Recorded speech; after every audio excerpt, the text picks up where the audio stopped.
Take a vagabond.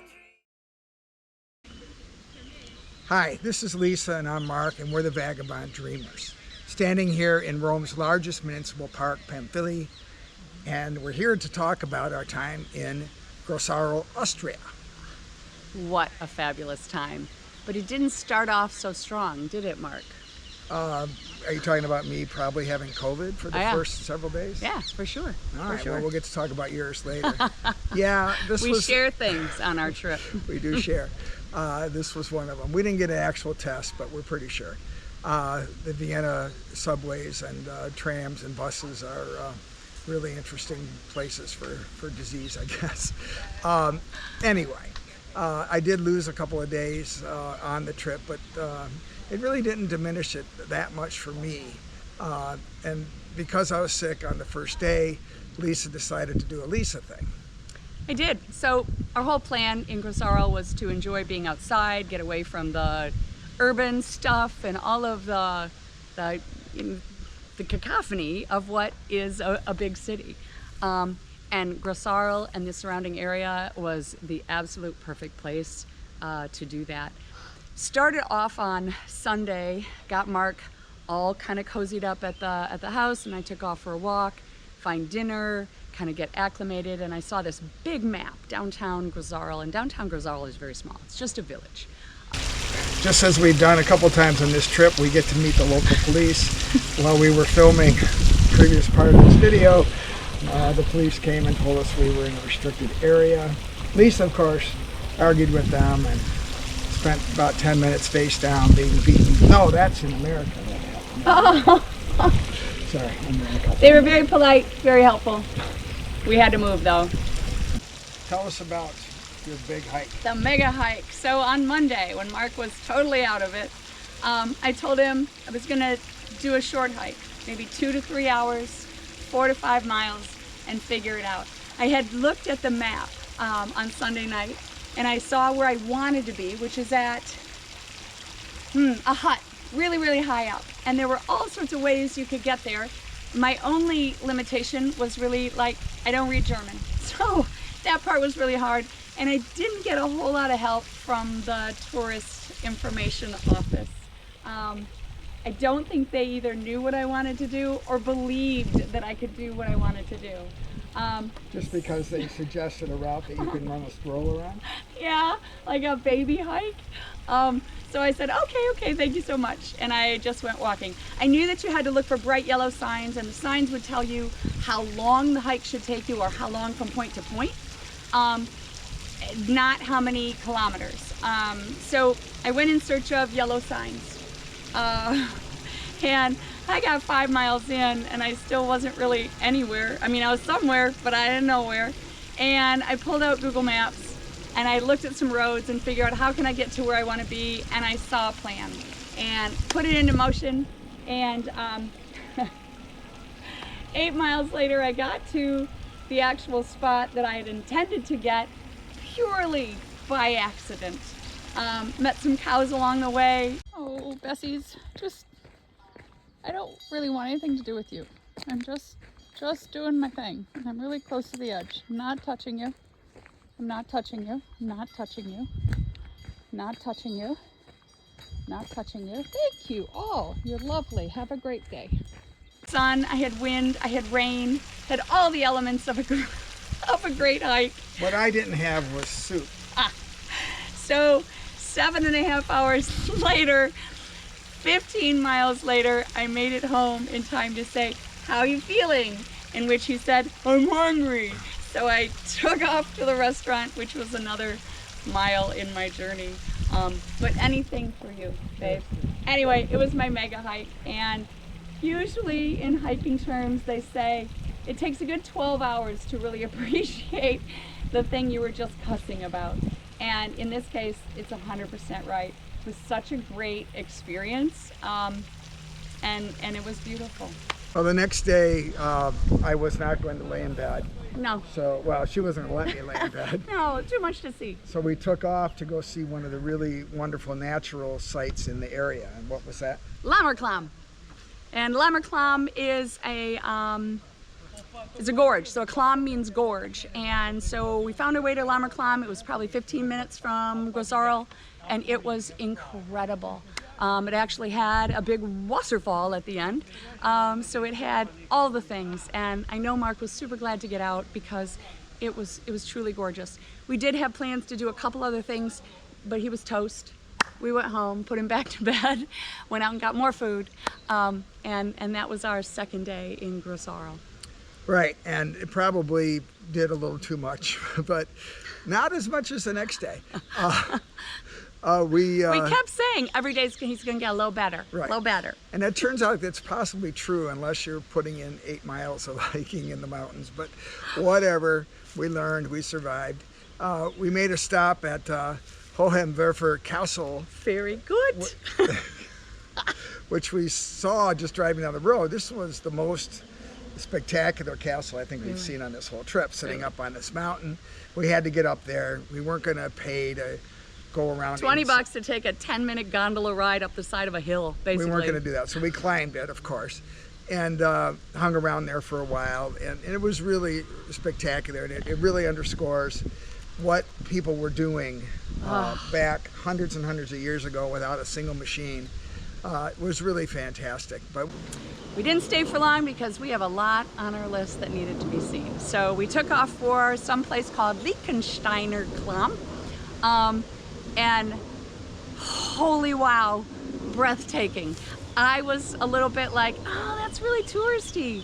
It doesn't matter. It was the most amazing gorge with an amazing waterfall and a spiral staircase and 2 miles of hiking, and he was still going strong. It was incredible. strong is the exaggeration of the day.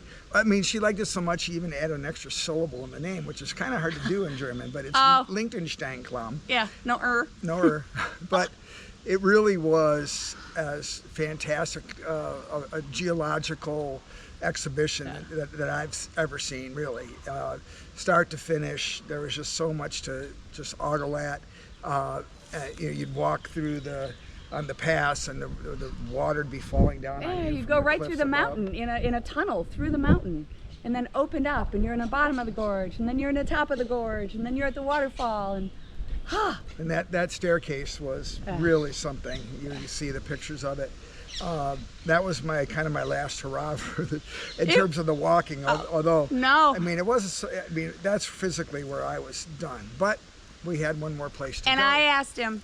I know I'm Nurse Ratched, but I did say, honey, have you had enough? We can do the other one tomorrow. And he says, no, we can keep going. So we headed on to the Galling Wasserfall. We did go to the Galling Wasserfall. Didn't have high expectations because we just left Liechtenstein Klamm. Right. And when we got there, it said, like a 0.2 kilometers. 0.2 kilometers, or to go to the waterfall. We go, no, it was not that. It was kind of 0.2 to the start of the hike.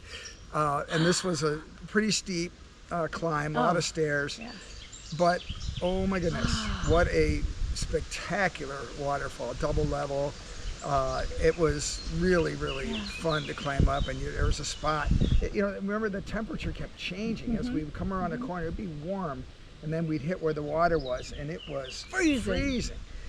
We crossed the Rainbow Bridge, which I'm assuming on a really sunny day we would have seen all sorts of colors from the mist off of the... The next day he was going to go to Salzburg and do the history, dead people's statue stuff, and I was going to go on my redemption hike, because even though I'd already been to the hut at the top of the mountain, 3,400 feet up, I didn't go the right way, and I wanted to do it the right way. So got up the next morning, and Mark's like, yeah, I think I'm still gonna go, but I'll walk you to the starting point of your hike. And that's what we did. And I wasn't going anywhere. He didn't go anywhere, but I did. So at 11:30, I started my redemption hike, which seriously was shorter, both in mileage and hours. So it took me 9 miles and 5 hours, but the incline was considerably much more difficult. On the beginning of my hike, I met 2 young people behind me, and I was very concerned that I was going to keep them from going up. But as it turns out, they were on a different mission. So they were taking it a little bit slower. On my way down from the top hut, I met up with them again. Sabrina and Sefa, and I apologize if I said your name wrong, but I talked with them a little bit and they've got such amazing stories. So they're doing a hut-to-hut, which is something we don't have in the United States, and they definitely have it in Europe. So they were doing a hut-to-hut-to-hut, and I said, well, tell me about, like, what are you doing? And they said they won a contest with Loa boots. And of course, I know what Loa boots are. They're amazing. I don't have a pair. Hint, hint, Christmas coming up. And they said they won this contest. And I said, that's amazing. So Loa Boots gave them this hut-to-hut trip. Now they're from Austria, from a different part of Austria, and so they were doing this hut-to-hut. But the most amazing part is their story on how they won this contest. Both of these young people had been in an accident. I don't know the details, but they were in wheelchairs. And they have recovered enough to be able to get back on their feet, put their hiking boots on, and continue, you know, their life journey. And I was just like so amazed, in awe, inspired, and just delighted to have met them. So it just made my redemption hike all the more redeeming. Yeah, absolutely. You talk about these huts, and I thought it was interesting. I didn't really know what they were, and you surmised that families in the town own the huts. After a little more research, that's true. I think they're huts. They build these huts on their property, and then they service these huts. They're not always open at the same time. They do different things. Some do folk singing, some do just activities, and some are just restaurants and places to stay overnight. But they're all just really, really cool. We need to do something like that in the United States. Well, we had one more day in Austria, and I still wasn't at the 100% by any means, but I wasn't going to leave the area without doing the skywalk. Yeah. This was a human accomplishment where a mountain climber had seen this peak, and this guy apparently has climbed everything in the world, and he decided to build a tourist site at the top of this mountain. And so he put this bridge in, and over the years it's really developed into this absolutely spectacular. So well done. Yeah, we had to take a gondola up to the top.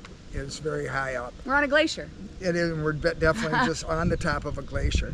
And the skywalk goes across, and not everybody does it. I mean, of the number of people that were there, it was only a few of us that did this part. And they have the Stairway to Nowhere, which just takes you down off of the bridge. Just this expansive view of everything. Everything. And nothing. But it just hangs there. It's really not highly recommended for the vertigo challenge people among us. But it was really great. And then at the end of it was the ice caves, where it digs right in under the glacier. And there's all these ice sculptures that you're seeing pictures of. And again, it was definitely designed for tourists. Yeah, but it just felt so genuine and so well done. Well, I've already Googled real estate prices in Austria, and it's out of our budget. Oh, I haven't really? even told Mark that. I know. But it's not out of our budget to return. It's definitely the #1 spot on my list. I felt so at peace the whole week we were there, even with sick Mark, even as I knew I was getting sick. It was just a calm, peaceful, amazing visual experience for me. Step on the patio and just take a breath and look at the Alps. It's healing. It really was as gorgeous a place, as peaceful a place that I've ever been, and I really would love to go back. Yay! Because now I know how to get around. There we go. This is our last day in central and western Austria, and I got to tell you, I did not expect this. I may not leave. I honestly think this is the most beautiful place I've ever seen on earth. And I haven't been to a million places, but I've been to a lot. This is so stunningly beautiful everywhere we look. Yeah. I don't have any words, honestly, because I'm leaving a piece of my heart here. I thought Sicily was my place. No, I could be here, probably not in the winter, because I'm not a snowbird. But yeah, I've fallen in love with this area for sure. Well, we leave for Rome in the morning, and Maybe. that's going to be different. This is Lisa, I'm Mark, and we're the Vagabond Dreamers. and take a vagabond dream of a vagabond fool. I ain't too proud to beg, but I'm playing it cool. I can do the time, I can do the walk when I'm walking with you. Ready? Not mozzarella. What is it? Horseradish. Oh, it's horseradish. Sweet.